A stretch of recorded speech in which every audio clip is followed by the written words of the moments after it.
I assume that you probably usually don't read the scripts that you're not. I know you don't watch the movies you're not in. So I assume you don't read the scripts from time to time. I, you know what, last season I did not read when I was watching like an audience. I kind of didn't read the scripts that I wasn't in because you know what? Usually, as an actress, I'll read the script because you find clues to your character where they're like, oh, Jennifer, let's say my character's name is Julia. Julia's so moody. And remember when she killed her little brother when Yeah. she was 5? That's where you look at the script to look for clues for your character.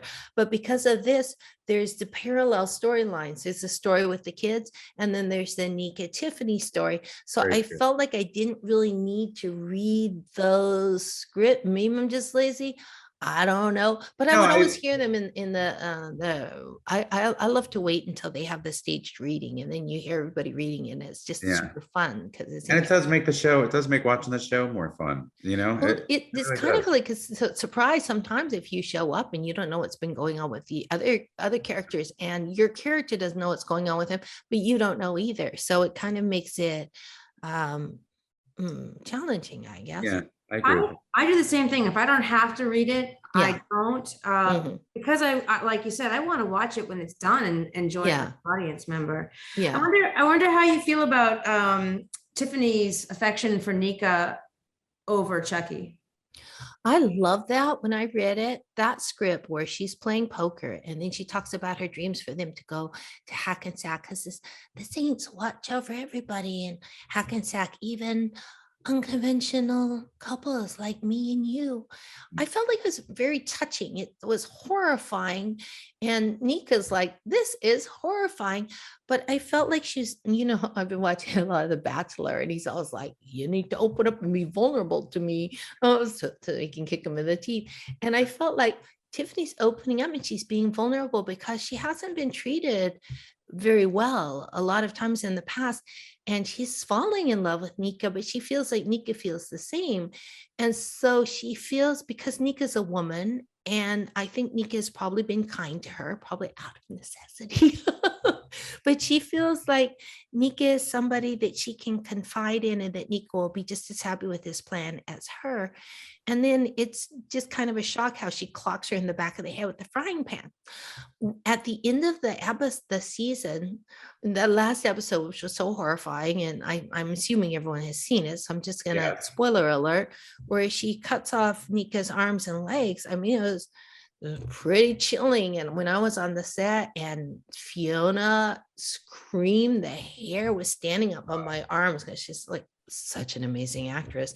I bet both of you in that scene. I think that Mm. was, one of the most compelling, intense moments of the entire season. I See, think how I could get through yeah, it is that Tiffany just thought like she'd solved a problem, like, where you clip a butterfly's wings, or, you're an indoor cat and you take off their little claws. But the next morning I woke up and all my fans had turned on me. They were like on Twitter, good morning to everyone except Jennifer Tilly.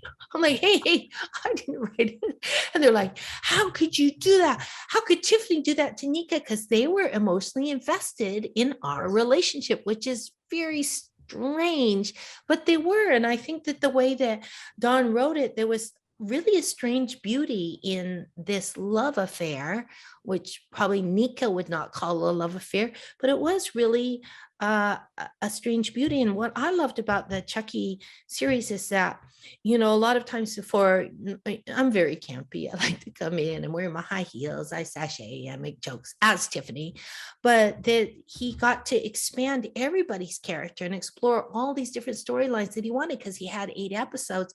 And I felt like the things that he brought into Tiffany was just really kind of wonderful for me to expand the way that I was approaching this character. And I really loved that he did that. In fact, I think I thanked him. I don't want to thank him too much because I want Don to think I'm doing him a favor to keep doing his show.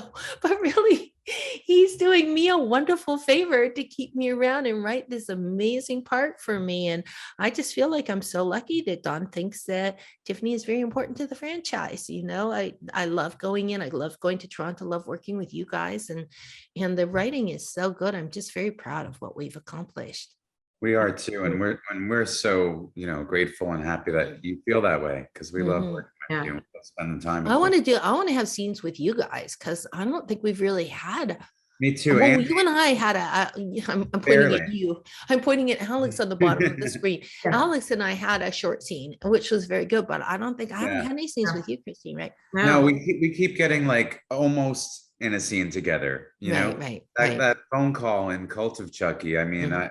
there's a few things that I get to take a little bit of Hey. credit from. I never steal any from Don, but that I did kind of bring that up to him, that Andy and Tiffany needed to cross paths at some point, and that Right. led to that phone call and led to Right. the real experience of me sitting in the back of that car reading Right. lines with you. Which was very Thrilling. nice of you. You Yeah, didn't have but it to was do that. thrilling Yeah. for me too. So It was cool. That's what they said in the documentary, the Chucky documentary I did an interview for. They said, oh, it wasn't originally in that, but Don realized that people wanted to see the two OGs interacting, and so that's where he put that in. And then I was happy because that gave me, because they said, oh, I was only in 2 scenes in Cult of Chucky, and they go three, and I was like, oh, what? And they go, oh yes, the phone call.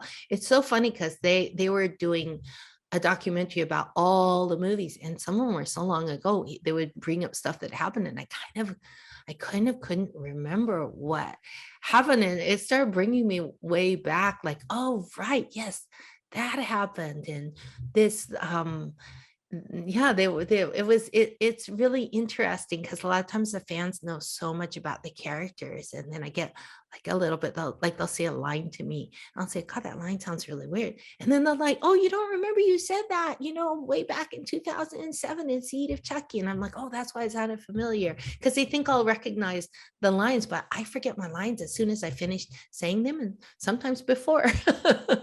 It's funny on that. I did that documentary too, and they had me repeat. They gave me a bunch of lines. Yes, me too. And they gave me lines that definitely were not Kyle lines. Yeah. They gave me some lines that, because I know I've said some lines in the movie that I consider to be very iconic.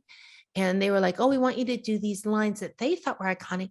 But some of the lines I thought were very iconic were not in there.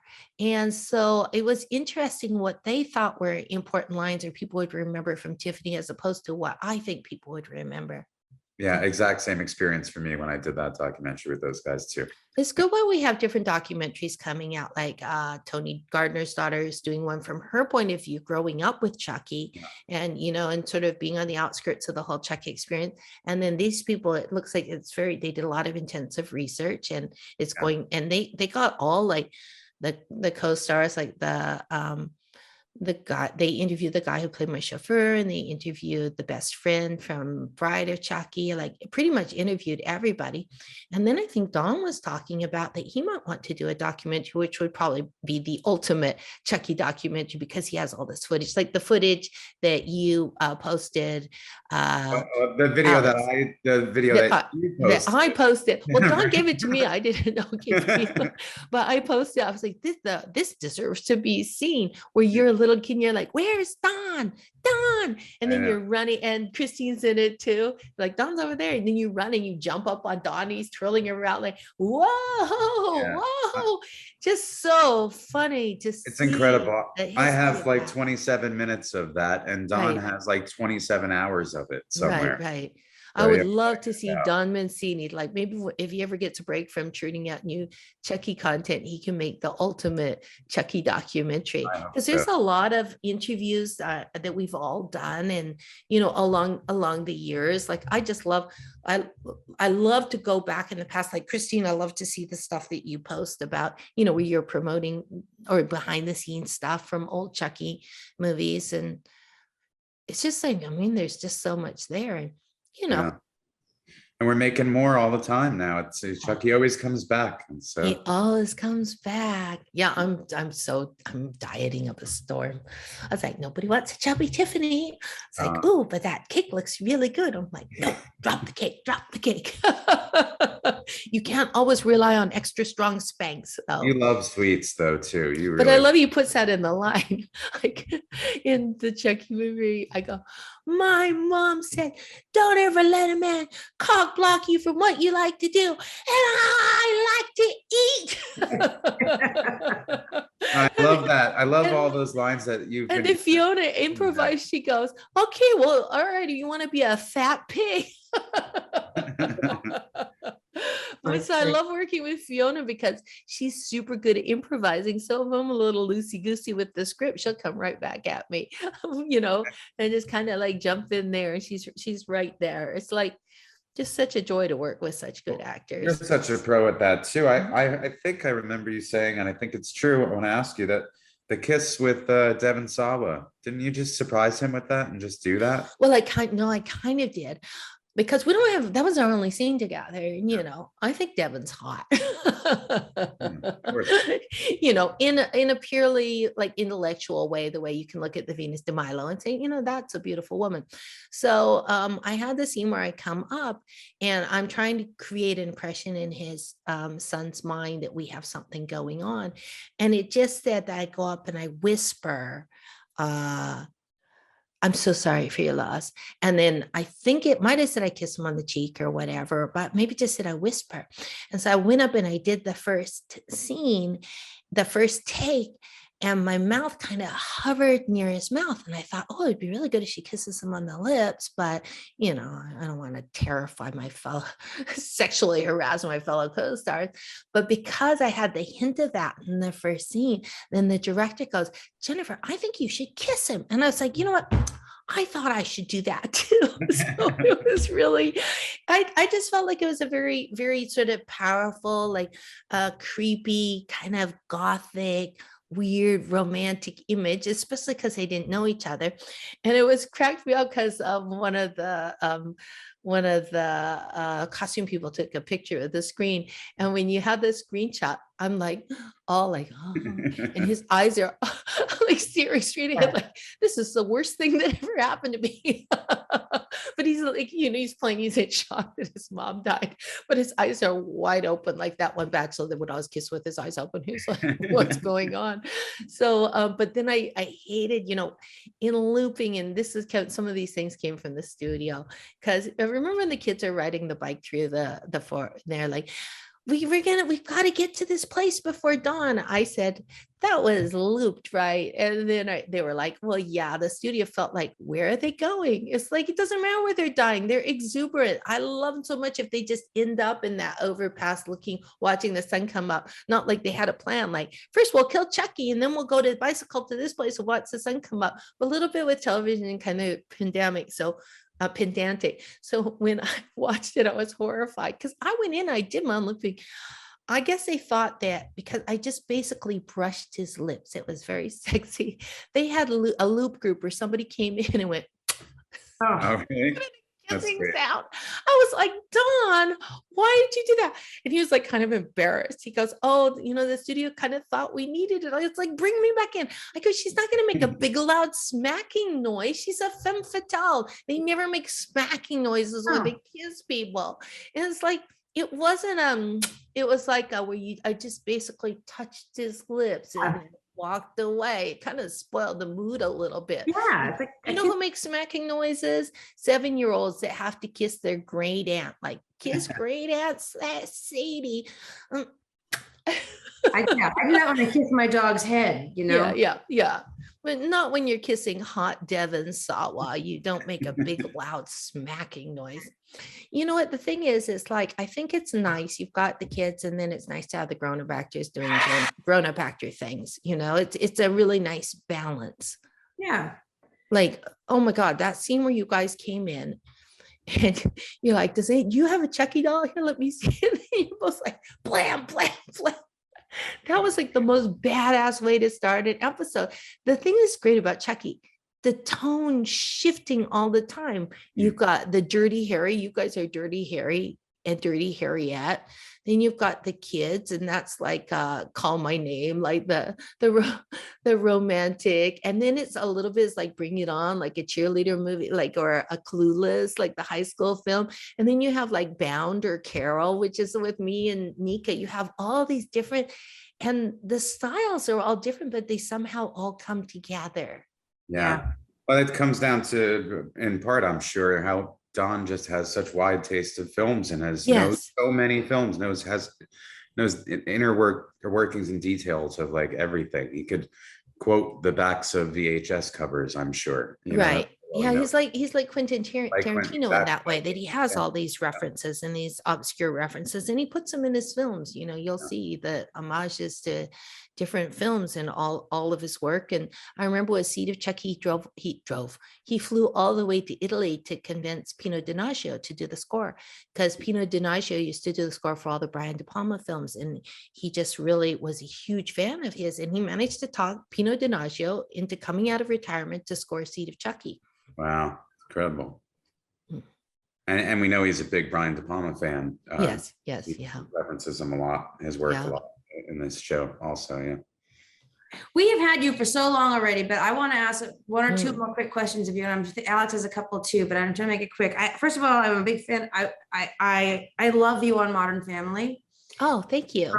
There's that line where you say you're trying to break the tension at the table, which every time I've seen it 15 times, and I literally laugh out loud every time you say I'm trying to break the tension.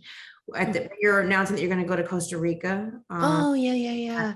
Okay, when I was on Modern Family, first of all, I hadn't worked for quite a while because I was sort of semi-retired when Don like called me up, and on my phone, when he called me on his cell phone, I hadn't worked for a long time, and I got offered this part on Modern Family, and I was mostly playing poker. And so I went in, it was with Chaz Palminteri, who I love, my co-star on Bullets Over Broadway. And I went in and I was nervous. And you do the rehearsal, it's kind of a blocking rehearsal. You're at half speed, you're not doing it the way you're going to do it.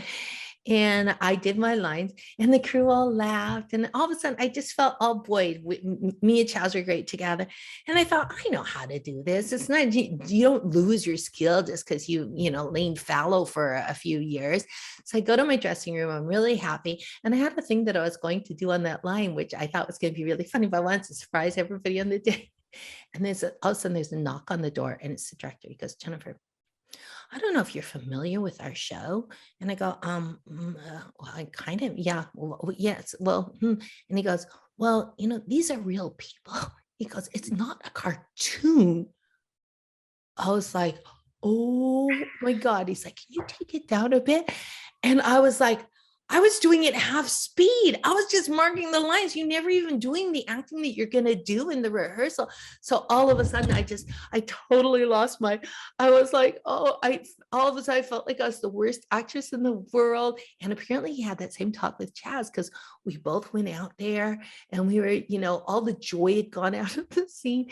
And I was going to do, because our characters are moving to Costa Rica. And so I went with the costume people. I said, I wanted to wear an outfit like I thought that they would wear in Costa Rica. My character's not too bright. So we had a tropical dress on.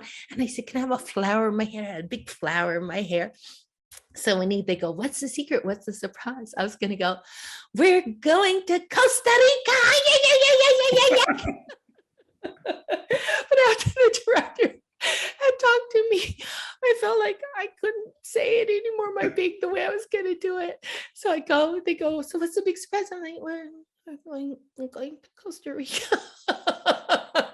That's writer's embellishment. I did say it a little sprightlier than that. I didn't say I, which I was really looking forward to saying. The fucking scene is awesome anyway. But I'm glad that you enjoyed it, even though I didn't get to do my super exuberant rendition, which I still think would have been great. But you're fucking great in that. Thank you. I can narrow it down to just one more question about the TV series, but it's something I've been thinking about a lot. Mm-hmm. The show ends, the season ends with Tiffany making a really big, bold move and finally cutting Chucky's head off. Mm-hmm. I think about their relationship, which I think is very emblematic of, toxic relationships. There's this fateful magnetism between them, but it's a cycle of abuse for Tiffany's character, really. And she finally snaps. And I imagine that's very gratifying to viewers who maybe found themselves in those cycles of abuse, for one thing. But I'm curious how that felt for you, for the character to finally make that move. I love that scene too. And I felt like it was to see like the depths of her emotion and see her, that she was sort of a little bit of a victim and her rage. I think she loves him so much and hates him so much. They say hate is the flip side of love. They really are a doomed duo. I think she hates him so much because she loves him so much. She can't get away from him.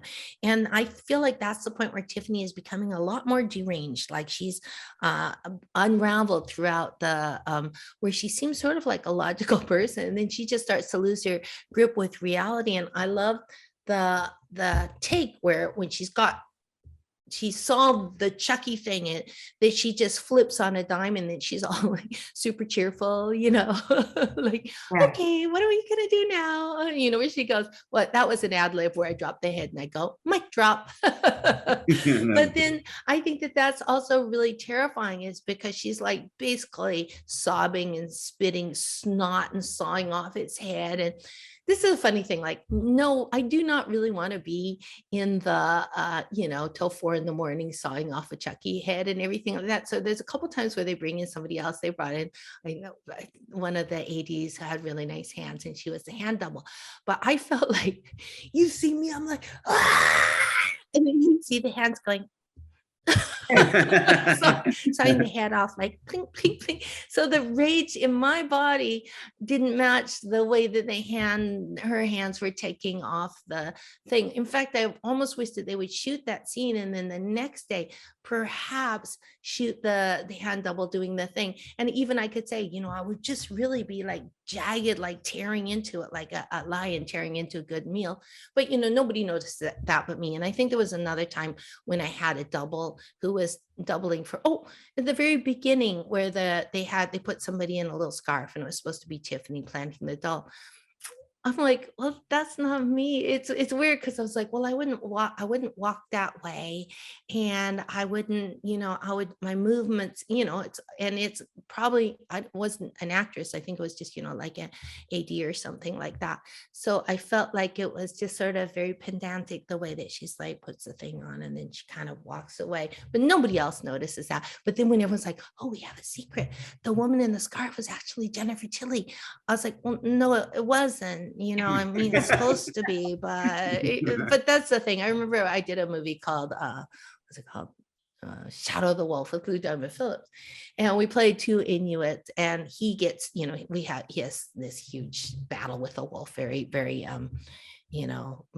legend sort of thing. And there's a scene where he's running away or he's tracking the wolf and it's through the frozen tundra and it goes on forever. And I remember he was upset because they used a body double because obviously they don't want Lou Diamond Phillips, who was a big star at the time, running through all night long in the frozen tundra. So they had somebody, the body double, and the body double was really exaggerating the limp. And he's like, he's overacting with his foot. He was really unhappy with it. So you are very territorial about your character, and it was strange to see the young Tiffany, and that actress was really wonderful and did an amazing job. And I loved that she was really skinny. I was like, oh, young Tiffany has a banging body, but at the same time you're a little bit like, oh. And I was actually surprised how Dawn wrote her so bloodthirsty too. Like, I did not know. I thought she met a bad man who did bad things, and sometimes she would do bad things too, but then she'd be really sorry. And the way that Dawn wrote the flashback, she was sort of the instigator. She was super bloodthirsty. So now you have to rearrange what you think about the character, the way you've been playing it for the last 20 years, and incorporate it into where the character is going. And I think that that's where I started to realize that she really is a little bit deranged. She's kind of wacky and she's off her rocker. Yeah. So it helped me actually watching the young Tiffany scenes, and it helped me see like, oh yeah, she is a sociopath. Like, but you know what? We always make excuses for our characters. We love our characters. We have to. I mean, I'm sure Iago thought he was perfectly justified with the stuff he was doing to Othello, and that's where sometimes it's very hard if I don't know if I could, I was going to say, I don't know if I could do a lot of acting in the future, but sometimes you get buried so deep in your character, it's hard to climb out. And I think that people need to be very careful playing characters that are like serial murderers or whatever, because you're inviting the darkness in, and sometimes it's hard to shake it. That's what we had this conversation with Brad Dourif. He said he's not playing any more bad guys because of that reason. There's a bee in my kitchen and my dog's allergic to bees, so I need to deal with this. Hang on. Run away. Look, she's so cute in her salad days. And look how nice her kitchen is where she does her little cooking shows. And it seems like such a cute thing to have a dog and a bee in your kitchen. She's still like the cool girl that I want to be. Hopefully, if that bee stings her, she'll die in 10 minutes. Well, we don't want that. We do not want that. What'd you do though? Did you get it out of the house? I lost sight of it. You guys, I hope we have a scene together. We have to talk to Dawn. We all have to have a scene together. I agree. I mean, I'm just so excited to just spend time hanging out and going out to eat and catch up in person. Toronto was a lot of fun last time, even though there were all complications that hopefully will be a little less. We'll be there. We're going to be there in the springtime, which is the nicest, most beautiful time. And they have all those great restaurants. And I'm just really looking forward to it. I hope you guys will be. I hope we're all going to be in the same place. I'm not going to say the place, but I think I am. But I love it. Yeah. I'll probably be where I was last time, but I'll be over there. Yeah. For sure. All right. Yay. We should it's been an hour and a half. You've been unbelievably generous. Oh my gosh, I'm such a generous, but I do tend to go on. Did I answer all the Chucky related problems? Because I know we went off and talked about there's others. It doesn't matter. We'll do another show later, maybe halfway through filming. Amazing. Well, you guys are great interviewers, and I love that you're doing this, and it's such a great service to the fans. And maybe some of our conversations will be in Dawn's monumental Chucky documentary sometime in the future. Maybe. I mean, if nothing else, we get to look back on these someday, because these are beautiful times. And so thankful that you were able to sit down with us today. I love seeing you guys. Yeah, I can't wait to get back to work. Yeah, us too. Okay. Okay, Jen, have a great day. Bye. Thank you. See you soon. You thought